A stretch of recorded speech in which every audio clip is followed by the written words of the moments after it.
ಇಂಥ ಕಾರ್ಯಕ್ಕೆ ಎಷ್ಟಾಗಲ್ಲ. ನಾವು 100 ರೂಪಾಯಿ ಕೊಡಬೇಕಾಗಿಲ್ಲ, 10 ರೂಪಾಯಿ ಕೊಡ್ರಿ, 5 ರೂಪಾಯಿ ಕೊಡ್ರಿ, ಏನು ಸಿಗಲಿಲ್ಲ ನಮ್ಮ ಭಗವಾನ್ ಅಂತ ಸ್ಥಾನಕ್ಕೆ ಒಯ್ದಿಲ್ಲ ಆದ್ರೆ ನಾವು ಮೈನತಿ ಮಾಡ್ರೆ ಪುಣ್ಯಾತ್ಮ. ಯಾಕಂದ್ರೆ ನಮ್ಮ ಪುಣ್ಯ ನಮ್ಮ ಜೀವನದೊಳಗೆ ಬರಬೇಕಾದ್ರೆ ಇಂಥ ಜಾಗ ಬೇಕು, ಧರ್ಮ ಜಾಗ ಬೇಕು. ಆಗಿನ ಪುಣ್ಯ ಈಗಿನ ನೋಡ, ಈಗಿನ ಪುಣ್ಯ ಮತ್ತೊಮ್ಮೆ ನೋಡ. ಆಗಿನ ಪುಣ್ಯ ಈಗಿನ ನೋಡ, ಈಗಿನ ಪುಣ್ಯ ಮತ್ತೊಮ್ಮೆ ನೋಡ. ಪುಣ್ಯ ಜೀವನದೊಳಗೆ ಪುಣ್ಯ ಇದ್ರೆ ಮಾತ್ರ ಜೀವನದೊಳಗೆ ನಮ್ಗೆ ಕಿಮ್ಮತ್ ಕೀರ್ತಿ ಮಾನ ಸಮ್ಮಾನ ಬೆಲೆ ಸಿಲ್ಲ ಸಾಧ್ಯ. ನಾವು ಅಕ್ಕರ್ ಮಾಡಿದ್ರು ಕಿಮ್ಮತ್ ಸಿಗ್ತದೆ. ಅದು 4 ದಿನ ಕೊಡ್ತಕ್ಕ, 3 ದಿನ ಕೊಡ್ತಕ್ಕ. ನಮ್ಮ ಮನೆ ಮಂದಿ ರೋಗ ಬರ್ತದೆ, ನಮ್ಮ ಮನೆ ದಾಲ್ಕೊಂಡು ಒಂದಕ್ಕೊಂದು ದಿಕ್ಕತ್ತಲ್ಲ. ಅದ್ರ ಪುಣ್ಯ, ನಾವು ಮಾಡಿದ ಪುಣ್ಯ ನಮ್ಗೆ ಕುಳಿ ಸಾಪಾಗಿ, ನಾವು ಹಿಂದೆ ಮಾಡಿದ ಪುಣ್ಯ ನಮ್ಮ ಮುಂದೆ ಕುಳಿ ನಮ್ಮ ಮುಂದೆ ಬಂತು. ನಾವು ಹಿಂಗೆ ಪುಣ್ಯ ಮಾಡೋದು ಅಂತ ಹೇಳಿದ್ರೆ ನಾವು ಮಾಡಿದ ಪುಣ್ಯ ನಮ್ಗೆ ಕುಳಿ ಹಿಂದ್ವಿ ಸಾಪಾಗಲಿ, ಮುಂದೆ ಪುಣ್ಯ ಬರಲಿ, ಮುಂದೂ ಪುಣ್ಯ ಬರಲಿ ಅಂಥ ಪುಣ್ಯ. ಅರ್ಥ ತಪ್ಪರೆ ಪುಣ್ಯ ಅಂಬೋದು ಹೆಂಗೆ ಮಾಡ್ತೀವಿ ನಾವೆಲ್ಲ? ನಮ್ಗೆ ದುಡ್ಡಿಲ್ಲ, ಸಂಪತ್ತಿಲ್ಲ, ಪುಣ್ಯ ಹೆಂಗೆ ಮಾಡೋದು ಅಂತ ಹೇಳಿದ್ರೆ ಮನೋಭಾವಿಯಿಂದ ಈ ಜಾಗದೊಳಗೆ ಒಳಗೆ ಒಂದು ಕೆಲಸ ಇಟ್ಕೊಂಡು ದೋಷ ಇಟ್ಕೊಂಡು ಜೀವನ ಯಾವಾಗಲೂ ಬಂದು ನಾವು ಗಲತ್ ಭಾವನೆ ಮಾಡ್ತೀವಿ, ಪುಣ್ಯ ಇಲ್ಲ. ನಾವು ಬರೀ ದಾನ ರೊಕ್ಕ ಕೊಟ್ರೆ ಇದೊಂದು ಪುಣ್ಯ ಅಂತ ಅನ್ಕೊಬೇಡ್ರಿ, ನೆನ್ಬಿಟ್ಕೊರಿ.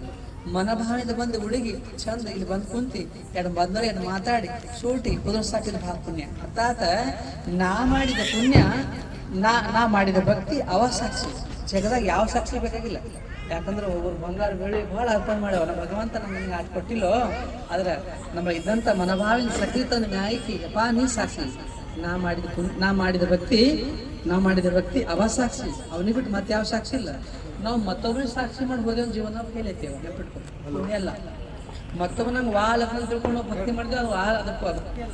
ನೀವು ಯಾವ ಭಾವದಿಂದ, ಮನೋಭಾವಿಯಿಂದ, ಅಂತರಾತ್ಮೆಯಿಂದ, ತನುಮನದಿಂದ ನೀನೇಪ್ಪ ನಿಂಗೆ ಬಿಟ್ಟು ಯಾವಿಲ್ಲ ಅಂತ ನಾವು ಜೀವನದೊಳಗೆ ಈ ಭಾವ ಇಟ್ಕೊಂಡು ಯಾವಾಗ ಭಕ್ತಿ ಮಾಡ್ತೇವೋ ಭಾಳ ಚಂದ. ಯಾಕಂತಂದ್ರೆ ಇವತ್ತಿನ ಈ ಸಮಯದೊಳಗೆ ಯಾಕೆ ಮನೋಭಾವ ಹೇಳಕ್ಕಂತಂದ್ರೆ ಭಾಗ್ಯ ಅಂತ